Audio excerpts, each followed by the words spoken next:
একজন black cat commando আর তার বন্ধুকে নিয়ে যখন ট্রেনে যাত্রা করছিল তখন ট্রেনে সাইকো ডাকাতের আক্রমণ হয়। তারপর কমান্ডো আর ডাকাত দলের মধ্যে একটা ফাইট হয়ে যায়। এটি ইন্ডিয়ার সব থেকে ভায়োলেন্ট একটা মুভি। এই মুভিতে যে পরিমাণে খুন খারাপা দেখানো হয়েছে তা আজ পর্যন্ত অন্য কোনো মুভিতে দেখানো হয়নি। মুভির সম্পূর্ণ কাহিনী জানার জন্য এই ভিডিওটি শেষ পর্যন্ত দেখতে হবে। তো বন্ধুরা, কথা বলছিলাম রিসেন্টলি মুক্তি পাওয়া ইন্ডিয়ান মুভি কিল সম্পর্কে, যার IMDb রেটিং রয়েছে 7.9 আউট অফ 10। তো চলুন জেনে নেওয়া যাক কি হয়েছিল কমান্ডো আর তার বন্ধুর সাথে। তার আগে আপনার সুন্দর আঙ্গুলটি দিয়ে আমার ছোট্ট চ্যানেলটি সাবস্ক্রাইব করে দেওয়ার অনুরোধ থাকলো। তো মুভি শুরু হয় হিমাচল প্রদেশের একটি আর্মিদের ক্যান্টনমেন্ট থেকে। আর সেখানে আমরা দেখতে পাই কিছু NSG সোল্ডার আসে। তাদেরকে বেসিক্যালি ব্ল্যাক কমান্ডো বলা হয়, যারা 10 দিনের একটা মিশন কমপ্লিট করে ক্যান্টনমেন্টে ফিরেছে।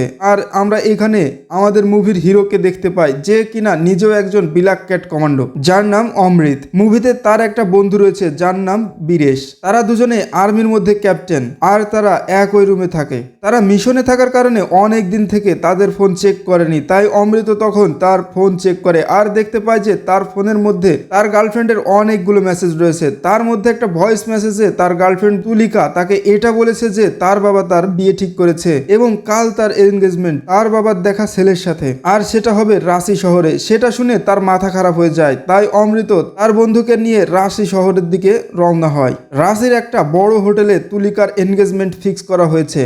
আর এখানে আমরা এটা দেখতে পাই যে তুলিকার বাবার নাম বলদেব ঠাকুর, আর সে দেশের একটা বড় বিজনেসম্যান। এদিকে এনগেজমেন্ট পার্টি শুরু হয়ে গিয়েছে। তুলিকার বাবার দেখা ছেলে তাকে রিং পরিয়ে দিয়েছে। তখন অমৃত তুলিকার কাছে এসে বলে সে তাকে এখান থেকে পালিয়ে নিয়ে যাওয়ার জন্য এসেছে, কিন্তু তুলিকা তাকে বলে সে কোনোভাবেই তার সাথে পালাতে পারবে না, কারণ ও যদি অমৃতর সাথে পালিয়ে যায় তাহলে ওর বাবা ওদেরকে অবশ্যই খুঁজে পেয়ে যাবে, আর তখন পরিস্থিতি অনেকটাই বেশি খারাপ হয়ে যাবে। তাই তুলিকা চায় অমৃত তার বাবার সাথে কথা বলুক আর বিষয়টি সেট করুক, কিন্তু সেটা আজকে কোনোভাবেই হবে না, কারণ আজকে তাদের এনগেজমেন্ট হয়েছে। আর এখন যদি সে তার বাবাকে এটা বলে তাহলে সে কোনোভাবেই মানবে না। তুলিকা তখন অমৃতকে এটা জানায় যে তারা আজকে দিল্লিতে যাচ্ছে। তারা যেহেতু ট্রেনে করে যাবে তাই সে চায় অমৃত তাদের সাথে ট্রেনে করে দিল্লিতে যাক, আর দিল্লিতে গিয়ে তার বাবা মার সাথে কথা বলে বিষয়টি সেট করুক। তখন অমৃত তার বন্ধু বীরেশকে এটা বলে যে তারা দিল্লিতে যাবে ট্রেনে করে, আর সেখানে গিয়ে তুলিকার বাবার সাথে কথা বলবে। পরের দিন তুলিকা আর তার পরিবার দিল্লির উদ্দেশ্যে ট্রেনে ওঠে। আর এখানে আমরা এটা দেখতে পারি যে তুলিকার সাথে তার ছোট বোন রয়েছে যার নাম অ্যানা। এদিকে অমৃত আর তার বন্ধু দীনেশও এই ট্রেনেই উঠে পড়েছে। এরপর অমৃত তুলিকাকে সাইডে নিয়ে এসে তার সাথে কথা বলতে থাকে আর তাকে একটা রিং পরিয়ে দেয়, আর সে বলে তাদের নাকি এনগেজমেন্ট হয়েছে। অমৃত তখন তুলিকাকে এটাও বলে যে কালকে যেটা হয়েছে সেটা ভুলে যাও, আজকে যেটা হয়েছে সেটাই আমাদের আসল এনগেজমেন্ট। তখন আমরা এটা দেখতে পাই যে তারা দুজনেই খুবই খুশি ছিল। তখন আমাদেরকে অন্য একটা সিন দেখানো হয়। সেখানে আমরা এই সিনেমার মেইন ভিলেনকে দেখতে পাই, আর সে হচ্ছে রাঘব, যে এই মুভিতে একটা সাইকো হিসেবে অ্যাক্টিং করেছে। আর তার এই মুভিতে যে নামটি রয়েছে সেটি হচ্ছে বানি। মুভিতে তার পরিবারের সবাইকে ডাকাত আর পারিবারিকভাবেই তারা ডাকাতি করে থাকে এটা দেখানো হয়েছে। তাদের টিমে রয়েছে বানি, বানির বাবা, বানির কাকা আর কাকাতো ভাই, বানির মামা আর মামার ছেলে। এভাবে তারা সবাই মিলে ডাকাতি করতে থাকে, অর্থাৎ ডাকাতি করা এদের ফ্যামিলি বিজনেস। এখানে তাদের উদ্দেশ্য ছিল তুলিকা যে ট্রেনে যাচ্ছে সেই ট্রেনটাকে তারা প্রথম থেকে 4 নম্বর বগি পর্যন্ত লুট করবে, কারণ প্রথম 4টি বগিতে এসি লাগানো রয়েছে, আর এসি রুমে যারা থাকে তারা অবশ্যই অনেক টাকা পয়সা নিয়ে যাত্রা করছে। আর এরপর ডাকাতি করে তারা যখন 10 থেকে 15 মিনিট পরে পরের স্টেশনে পৌঁছাবে তখন তারা সেখানেই নেমে যাবে আর এখান থেকে পালিয়ে যাবে। এই প্ল্যানকে এক্সিকিউট করার জন্য বানি আর তার কিছু লোকজন ট্রেনে উঠে যায়, আর পরের স্টেশনে তার বাবা গাড়ি নিয়ে অপেক্ষা করছিল যাতে বানি আর তার বন্ধুরা ডাকাতি করতে পারে আর এখান থেকে সেই স্টেশনে গিয়ে নেমে গাড়ি করে পালাতে পারে। এরপর আমরা দেখতে পাই যে তারা সঠিক সময়ের জন্য অপেক্ষা করছিল, আর কিছুক্ষণ পরে তারা সিগন্যাল জ্যামার লাগিয়ে দেয় যাতে এখান থেকে কেউ আর কারোর সাথে যোগাযোগ করতে না পারে। এরপর বানি ইশারা করতেই সব দলবল ডাকাতি করতে শুরু করে আর লোকজনের কাছ থেকে সবকিছু ছিনিয়ে নিতে থাকে। এরা সবার হাতে থাকা মোবাইল, ল্যাপটপ, ট্যাব, সোনার আংটি, ঘড়ি, সোনার চেন, দামি দামি সব জিনিসপত্র চুরি করতে থাকে। এভাবেই লুট করতে করতে বানি যখন তুলিকা আর তার পরিবারের কাছে আসে তখন সে লুট না করে তুলিকাকে টিজ করতে শুরু করে। তখন তুলিকার বাবা বানিকে আটকালে বানি তুলিকার বাবার সাথে বেয়াদবি করতে শুরু করে। তুলিকার বাবা তখন বানিকে বলে সে তাকে চেনে না, সে যদি চায় তাহলে ট্রেন থামতে না থামতেই বানি আর তার পুরো দলবলকে পুলিশের হাতে ধরিয়ে দিতে পারে। বানি তখন তার দলের একজনকে জিজ্ঞেস করে যে ইনি কে। সে তখন বলে ইনি হচ্ছেন বলদেব ঠাকুর, ঠাকুর, যার ট্রান্সপোর্টের ব্যবসা রয়েছে। বেসিক্যালি বলতে গেলে বলদেব ঠাকুর অনেক বেশি ধন সম্পত্তির মালিক আর অনেক বেশি পাওয়ারফুল। এটা শুনতেই বাণী ডাকাতি থামিয়ে দেয় আর তার একটাই সিদ্ধান্ত হয়ে যায়, সে বলদীপ সিং আর তার ফ্যামিলিকে জিম্মি করবে। এটা করে তারা কোটি টাকা আত্মসাৎ করতে পারবে। বলদেব ঠাকুর তখন বাণী আর তার লোকজনকে সাথে ফাইট করতে শুরু করে। তখন বলদেব ঠাকুরের বডিগার্ড তাদেরকে প্রোটেক্ট করার জন্য চেষ্টা করলে বাণী তখন বলদেব ঠাকুরের বডিগার্ডের গলা কেটে দেয় আর সেখানে তার বডিগার্ডের মৃত্যু হয়ে যায়। এদিকে বলদেব ঠাকুরের মাথায় আঘাত করাতে সেও আহত হয়ে গিয়েছে। এদিকে বাণীর লোকেরা যখন ডাকাতি করতে করতে অমৃত আর তার বন্ধু বীরেশের কাছে পৌঁছায়, তখন বীরেশ আর তার বন্ধু তাদের কাছে থাকা মোবাইল আর মানিব্যাগ ডাকাতদেরকে দিয়ে দেয়। কিন্তু তখনই অমৃতের মাথায় এটা আসে যে তুলিকা আর তার ফ্যামিলির কি অবস্থা। তাই তারা সেটা দেখার জন্য তুলিকা আর তার ফ্যামিলির কাছে আসে। তারা এসে এটা দেখতে পায় যে বাণী আর তার বন্ধুরা তুলিকার পরিবারের উপরে ছুরি ধরে রেখেছে আর বাণী এদিকে তুলিকাকে উত্তপ্ত করছে। তখনই তারা তুলিকা আর তার পরিবারকে প্রোটেক্ট করার চেষ্টা করে। তাদের মধ্যে তখন লড়াই চলছিল। এর মধ্যে বীরেশ একজন ডাকাতকে তার চাকু দিয়ে আঘাত করে আর সেখানেই সে মারা যায়। তখন আমরা এটা জানতে পারি যে সে আর কেউ ছিল না, বাণীরই চাচা ছিল।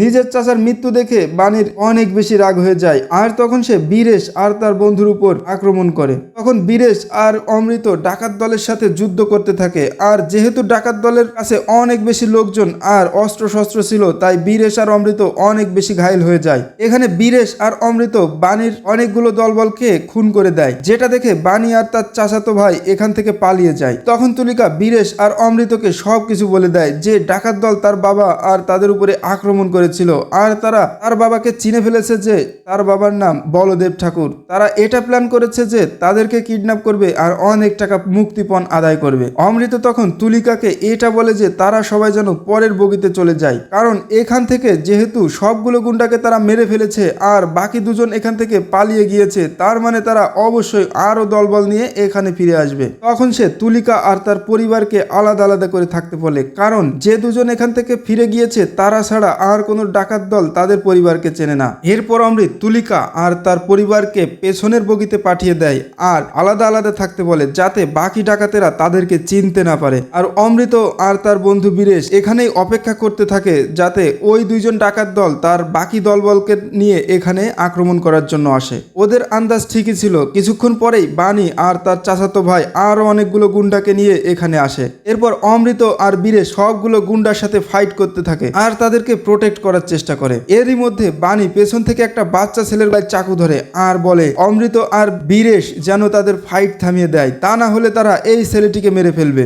এটা শুনে বীরেশ আর অমৃত ফাইট করা থামিয়ে দেয়। তখন বাণী এটা বলে যে অমৃত আর বীরেশ তাদেরকে এটা বলে দিক যে বলদীপ ঠাকুর আর তার পরিবার কোন বগিতে রয়েছে। তারা যদি এই বাচ্চাটাকে বাঁচাতে আর বগির সব লোকেদের কথা চিন্তা করে, তাহলে ঠাকুর আর তার পরিবারকে তাদের হাতে তুলে দেয়। তখন অমৃত বলদেব সিং আর তার পরিবারের সম্পর্কে কিছুই বলে না, তাই বাণী অনেক বেশি রেগে যায় আর তখন তার সাথীর পকেট থেকে একটা বন্দুক বের বীরেশের হাতে গুলি করে। এতে বীরেশ তার হাতে অনেক বেশি আঘাত পায়। যেহেতু বাণী একটা দেশি বন্দুক দিয়ে গুলি চালিয়েছিল, এজন্যই অনেক বেশি ঝটকা লাগে আর তার হাত থেকে ঝটকা লেগে তার বন্দুকটি এখানেই পড়ে যায়। সেই সুযোগে অমৃত তার বন্ধুকে নিয়ে বগির ভিতরে চলে আসে আর বগির দরজা লাগিয়ে দেয়। এরপর বাণী আর তার বন্ধুরা মিলে দরজা খুলে ভিতরে ঢুকে আসে। এরপর অমৃত আর দীনেশকে অনেক বেশি মারতে শুরু করে। যেহেতু বীরেশের একটা হাত আহত ছিল, এজন্য সে খুব একটা প্রোটেক্ট করতে পারে না আর তাদের এখানে অনেক বেশি মার খেতে হয়। এরপর মারামারির এক পর্যায়ে বাণী বীরেশকে উঠিয়ে অন্য একটা বগির মধ্যে নিয়ে যায় আর দরজা বন্ধ করে দেয়। তখন অমৃত এটা দেখতে পায় যে তার পাশে তার বন্ধু নেই আর সে অনেকটা দূরে চলে গিয়েছে। তখন সে তার পাশে এটা দেখতে পায় যে এই বগির মধ্যে বাণীর চাচাতো ভাই তারই কাছে রয়ে গিয়েছে। তখন অমৃত বাণীর চাচাতো ভাইকে এত বেশি মারে যে সে তখন তাদের উদ্দেশ্য বলতে শুরু করে। তখন সে এটা বলে যে তারা বেসিক্যালি টাকার জন্য এই ট্রেনটি লুট করতে এসেছিল। তাদের উদ্দেশ্য ছিল প্রথম 4 বগিতে ডাকাতি করার জন্য, কিন্তু তুলিকা আর তার পরিবারকে দেখে তাদের এটা উদ্দেশ্য যে তারা তাদেরকে ডাকাতি করবে, অর্থাৎ তাদেরকে এখান থেকে জিম্মি করে অনেক টাকা মুক্তিপণ আদায় করবে। তখন অমৃত তুলিকার কাছে যায় আর এটা বলে যে তার বন্ধুকে ডাকাতেরা সামনের বগিতে নিয়ে গিয়েছে আর তুলিকা যেন তার বাবার সাথে এখানেই থাকে। অমৃত তখন তার বন্ধুকে বাঁচানোর জন্য সামনের বগিতে যাচ্ছে। তুলিকা তখন তাকে এটা বলে যে তার ছোট বোনও ওই বগিতেই রয়েছে। অমৃত যেন তার ছোট বোনকে ডাকাত দলের হাত থেকে ফেরত নিয়ে আসে। অমৃত তখন তুলিকাকে এটা প্রমিস করে যে সে তার বোনকে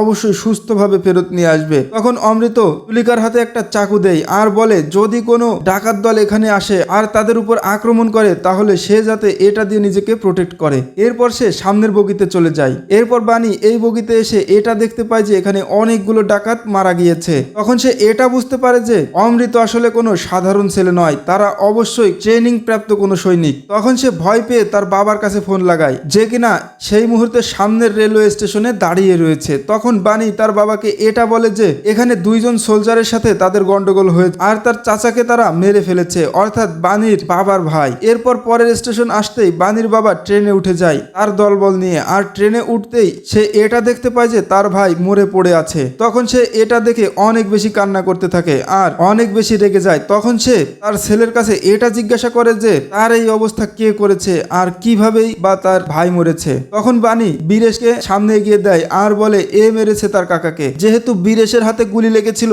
তাই সে খুব বেশি প্রোটেক্ট করতে পারে না, যার কারণে বানির বাবা তাকে অনেক বেশি মারতে থাকে। তখন বানির বাবা এটা বলে যে এখানে বীরেশকে সে মেরে ফেলবে আর তার বন্ধু অমৃতকে মেরে এখান থেকে সব দামি গয়নাগাটি লুটপাট করে তারা এখান থেকেই পালাবে। বানি তখন এটা বলে যে তাদের এটা করা মোটেও উচিত হবে না, কারণ ট্রেনের মধ্যে রয়েছে দেশের সব থেকে বড় বিজনেসম্যান বলদেব ঠাকুর, আর তাদের এটা করা উচিত হবে যে বলদেব ঠাকুরকে কিডন্যাপ করে অনেক টাকা আত্মসাৎ করা। এরপর বানির সাথে তার বাবাও সহমত হয় আর তারা এটাই প্ল্যান করে যে তারা শুধুমাত্র সোলজারদেরকে মারবে না বরং ঠাকুরকেও কিডন্যাপ করবে। এরপর বানি তার বাবা আর তাদের দলবল মিলে পেছনের বগিতে যায় আর সেখানে অমৃতকে ধরে ফেলে। অমৃতকে ধরে তারা অনেক মারধর করতে থাকে। তখন আমরা এটা দেখতে পাই যে বানি ট্রেনের জানালা দিয়ে দড়ি ছুঁড়ে উপরে উঠে যায় আর পেছনের বগিতে ঢুকে যায় যেখানে তুলিকা আর তার ফ্যামিলি রয়েছে। তখন সে তুলিকাকে আবার বিরক্ত করতে শুরু করে আর অমৃত যেহেতু তুলিকার হাতে একটা চাকু দিয়ে এসেছিল তাই তুলিকা সেই চাকু দিয়ে বানির উপরে আক্রমণ করে আর তার হাতে অনেকগুলো কোপ মেরে দেয়। তখন বানি অনেক বেশি রেগে যায় আর তুলিকার পেটে চাকু মেরে দেয়। এরপর তুলিকার পিঠে অনেকবার স্টেপ করে আর এখানেই তুলিকা পালানোর জন্য চেষ্টা করলে বানি তখন দেখতে পায় যে পাশের ট্রেন লাইন দিয়ে আরেকটি ট্রেন আসছে আর তখন সে তুলিকাকে ধরে সেই ট্রেনের সামনে ছুড়ে মারে আর এখানেই তুলিকার মৃত্যু হয়, মানে মুভির হিরোইনের দ্য এন্ড। এসব অমৃত পাশের বগি থেকে দেখে ফেলে আর সে তখন অনেক বেশি রেগে যায় আর বেপরোয়া ভাবে বানির সব লোকজনকে মারতে শুরু করে। তখন সে খুব খারাপ ভাবে ডাকাত দলকে পেটাতে থাকে। অমৃতের এই রূপ দেখে বানি আর তার বাবা আর তার চাচাতো ভাই আর তার দলবল অনেক বেশি ভয় পেয়ে যায় আর একটা সেফ জায়গাতে পালানোর চেষ্টা করে। তখন বানির বাবা এটা জানতে পারে যে বানি তুলিকাকে মেরে ফেলেছে। তাই সে বানিকে বলে তুমি অনেক বড় ভুল করে ফেলেছো, কারণ তাদের উদ্দেশ্য এটা ছিল যে বলদেব ঠাকুরকে আর তার পরিবারকে জিম্মি করে তারা তাদের কাছ থেকে অনেক টাকা আদায় করবে আর টাকা পয়সা নিয়ে তারা এখান থেকে পালিয়ে যাবে। কিন্তু যেহেতু বানি বলদেব সিং এর মেয়েকে মেরে ফেলেছে তাই বলদেব সিং এখন তাদের কথা শুনবে না। আর বলদেব সিং এতটাই পাওয়ারফুল লোক যে ট্রেন থেকে নামতেই এদের সবাইকে কবরে শুইয়ে ফেলবে। তখন বানির বাবা এটা বলে যে যদি তাদের বাঁচতে হয় তাহলে বলদেব ঠাকুর আর তার পুরো পরিবারকে এখানেই মেরে দিতে হবে আর তারপর তাদের চুপচাপ ট্রেন থেকে বেরিয়ে যেতে হবে। এটাই তাদের জন্য বাঁচার একমাত্র উপায়। কিন্তু বানি তার বাবার এই প্ল্যানটা কোনোভাবে মেনে নিতে পারে না, কারণ সে এটা বলে যে বলদেব ঠাকুর আর তার পরিবারকে জিম্মি করে তারা অনেক টাকা আদায় করবে। তাই সে তার বাবাকে বলে তার বাবার প্ল্যান নয়, আগে থেকে যে প্ল্যান করেছে সেই প্ল্যান অনুযায়ী তারা কাজ করবে। বলদেব ঠাকুর আর তার পরিবারকে জিম্মি করে কোটি টাকা আদায় করবে আর তারপর বলদেব ঠাকুর আর তার পরিবারকে মেরে ফেলবে। এতে করে তারা টাকা পয়সাও পেয়ে যাবে, আবার বলদেব ঠাকুরও তাদের কিছুই করতে পারবে না। বানির বাবা এই প্ল্যানটা মেনে নেয় আর তারা এই প্ল্যান অনুযায়ী কাজ করতে শুরু করে। কিন্তু এদিকে অমৃত যে গুন্ডাগুলোর সাথে মারামারি করছিল সে তাদের সবাইকে মেরে ফেলেছে আর এখন খুব অল্প পরিমাণে গুন্ডা রয়েছে যেগুলো শুধুমাত্র বানি আর তার বাবার কাছেই রয়েছে। এরপর বানি আর তার বাবা এটা প্ল্যান করে যে তারা সবাই মিলে একসাথে আর্মি দুটোর উপর অ্যাটাক করবে, তারপর তাদেরকে মেরে ফেলবে। কিন্তু এদিকে তুলিকার বাবা বলদেব ঠাকুর অনেকগুলো কাপড়কে এক জায়গায় করে আর গেটের কাছে আগুন লাগিয়ে দেয়। এর ফলে এটা হয় যে হাই স্পিডের ট্রেনগুলো সব স্টেশনে দাঁড়ায় না, কিন্তু ট্রেনে আগুন লাগলে এটা দেখে ট্রেন কর্মকর্তারা অবশ্যই এটা জানার চেষ্টা করবে ওখানে কি হয়েছে। তখন পরে একটা স্টেশন আসে যেখানে ট্রেনটা থামার কথা না, তখন সেখান থেকে একজন ট্রেনের স্টাফ এটা দেখে যে গেটের সামনে আগুন জ্বলছে। তখন সে ট্রেন পুলিশকে এই খবরটা জানায়। তখন রেল পুলিশ এটা জানতে পারে যে ট্রেনের মধ্যে অনেক বড় একটা মারামারি চলছে আর সেখানে অনেকগুলো মানুষ মরে পড়ে আছে। এজন্য এজন্যই রেলওয়ে পুলিশ রেলের সাথে যোগাযোগ করে